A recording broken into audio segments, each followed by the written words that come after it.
chaps, we've got Len again. Third video or one video? Oh, they're just all blurred. No, exactly that. But I wanted to pull you into it. I was a trustee. Always forget the important bit. You're banging to the football because I know you're wearing your little sponsored your Hope Football Team T-shirt and all this kind of stuff, and you are sorting that out. Is that the right thing to say? Yeah. So I came on as the club secretary about 18 months ago and didn't really know much about football. It's been a massive learning curve.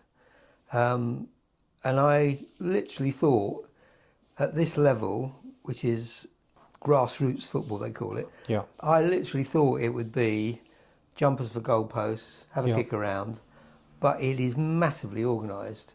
That's what I mean. It sounds quite stressful and all sorts. There's a lot involved. Yeah.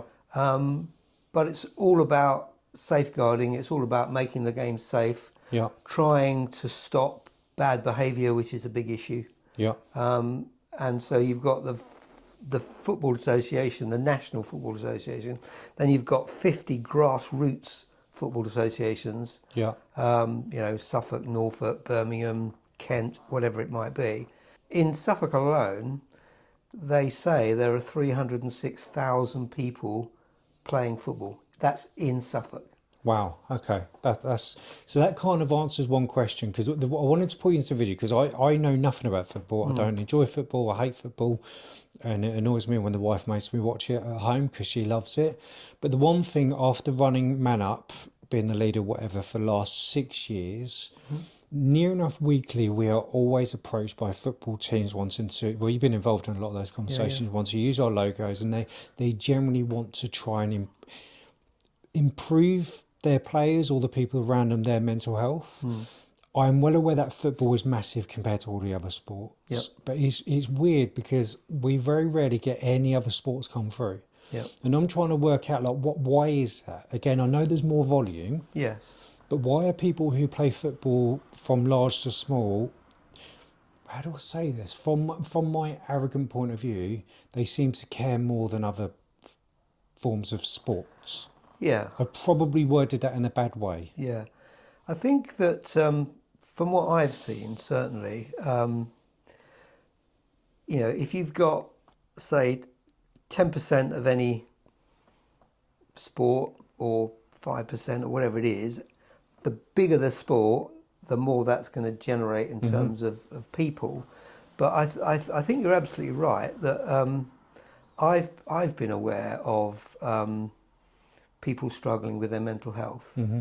In the football world. In the football world, yeah. And I can't say I've got the answers, but I think there is something about you've often spoken in the past about people needing to have their tribe. Yeah, absolutely. And I stand by that as well. Yeah, absolutely. And I think that's absolutely right. And football and football clubs is a massive tribe. Now, obviously, we're a men's mental health charity, and football is growing massively with women's teams, massively with children's teams. Yeah.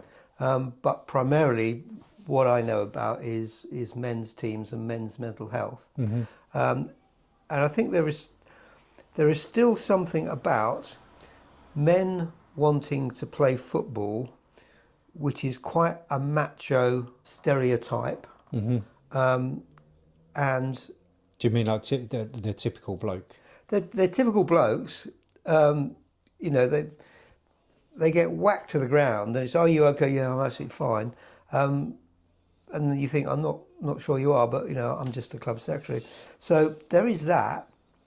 So I think maybe their tipping point is probably a lot higher than it might be in other sports, where they're probably smaller teams. Yeah. So like if you're doing athletics, the numbers involved are probably quite small in the team. Yeah, no, valid point. Whereas, we've got a squad, of like 30 or 40 people. Yeah. And they sort of come and go, so you don't always have the same people. So there's quite a lot of times when you think, "Oh, I haven't seen so and so," and you're thinking, "I wonder if they're okay. I'll just give them a call." So I think that's got something to do with it. Yeah. You know, the macho nature of the game, it attracts. So you tend not to get. You do.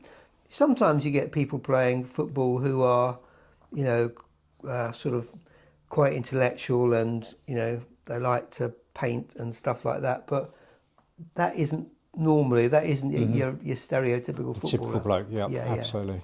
yeah. But I could argue that with rugby, because how many players on a rugby team? I don't have a clue about rugby either. But we don't get contacted by those guys, and that's what I'm trying to work out. Yeah. Again, I know there's the volume of more. There's way more footballers and teams than any other sport. Yeah. But I would have thought like something. Yeah. So you're right. I mean, rugby is massive. I don't think it's the same volume, but maybe they are even more macho and even less likely to get involved. So I'd be quite interested to see what the statistics were for, if there were any around. I wouldn't be able to answer. No, I can certainly have a look. Yeah. So I think in the last 6 years, I think maybe one rugby team, and I think actually it wasn't a team; it was more a coach who wanted private work. So we kind of rejected the call. I think the other issue is, the Football Association over the last few years, what happens at a national level is the National Football Association saying, in the next 4 years, we want to deliver this, this and this. Oh, right, okay. A lot of it is around new pitches. Mm-hmm. So I think something like in the last 4 years, they've created 6,500 new football pitches. In the UK? In the UK. Right, okay. But they're also very aware of things like mental health, safeguarding, and all that sort of thing. So that is being fed down from the FA to the county level, and from the county level to the teams. So in, say, Birmingham, I think they have something like 1,000 football teams. Mm-hmm. 1,000 football teams. It's a lot of influence if you get it right, isn't it? Yeah. And so those 1,000 teams will all have managers. They'll all have a welfare officer, because they have to if they want to be registered with their local FA. In Suffolk we have, I think it's about 350 plus teams.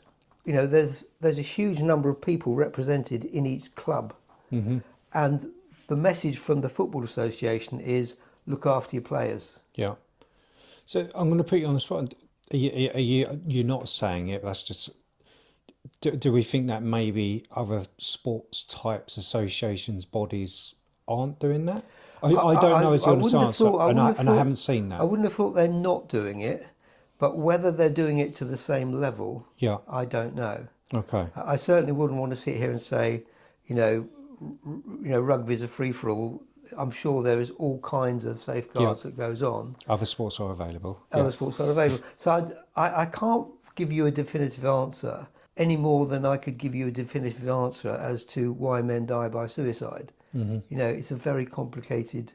No, I agree with you. But all I can say is, just through my not knowing that stuff. Obviously, I'm more of a boxing and racing, motorbike racing thing. But in that world, for me personally, even just a quick Google search, I can't find any industry or body or whatever they want to call themselves, other than football, what really focuses on looking after your players mentally. If I'm wrong, I'm happy to be wrong. But that's just my opinion. Yeah. And whatever else, I don't know how to get to the bottom of that. And I'm not saying like if you're a rugby player or a tennis team or whatever else, then please contact us, because I don't know what I'm trying to say on that. But it's just something I've just noticed. Yeah. And I'm wondering, can we learn from that as well as everybody else? And if there is we keep saying rugby, but obviously anyone who manages teams or whatever else, if they go, actually, do you know what, we could do a little bit more.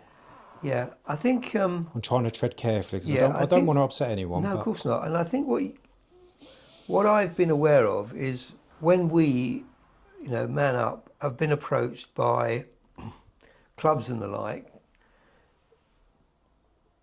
because you don't like football, and I don't particularly like football. I'm very conscious of what it can do for good. So that's really why I'm involved. Yeah. So you tend to pass everything over to me. As soon as the word football appears in an email, CC Len. But when I think I just forward it, to be fair. Yeah, okay, right, yeah. So when I've spoken to, directors of football clubs, managers of football clubs, players of football clubs, I'm always surprised at their interest in mental health. It goes way beyond just how do we look after our team. It's we want to do something to spread the message, to spread the good news about MANUP and mental health. Yeah. I think that's something that I'm noticing more and more. Now, it might be a bit like, you buy a new car and suddenly every other car seems to be the one you bought and you didn't even notice them before. But I'm just very aware of the amount of people there are out there. You mentioned it earlier on, who are contacting because they want a sponsor or they want a mention or something. It is really quite remarkable. Yeah, no, absolutely. And I think it's a door we should be pushing on, but not exclusively. As absolutely. other sports are available. No, exactly that. I wish other sports people would contact more and try and get us involved and whatever. I'm not saying like we want to do training. We're not about all of that kind of stuff. Of just how can we not just look after our players or their players, but the people around them as well. Yeah. And I massively think if you just change the minds of one or two people, the knock-on effect is absolutely amazing. I think the average person knows 350 people, or something like that, directly or indirectly. Yeah. But yeah, I just couldn't. I was looking at stuff, going, why is it only football people? 4 years, it's always football people's, and gym owners. I get the gym owner kind of stuff because obviously they are businesses. I get that, but there's some really good gym owners out there where they know that their customers or whatever else, especially boxing gyms. Yeah. They're really trying to push it in their own way. But all of the other field sports, they're just non-existent with that. And again, I don't want to pass blame. Maybe they're doing stuff and we're just not seeing it. But and all I can say is I've tried to have a look and I just can't really find anything. Like the video you've set me with that question now, because I always like to try and see if I can get to the bottom of something. I can't. That's the problem. You have a theory, and then it's that's my working hypothesis until something else comes along. Yeah. So I think I'll certainly give that some thought and see what's out there. Well, I know damn well there's going to be a few rugby players watching this. They're like, fuck you. Well, I mean, and I want them to because I want. Yeah. Let's have the debate. Let's ask the question and see what comes out of the woodwork. Yeah, absolutely.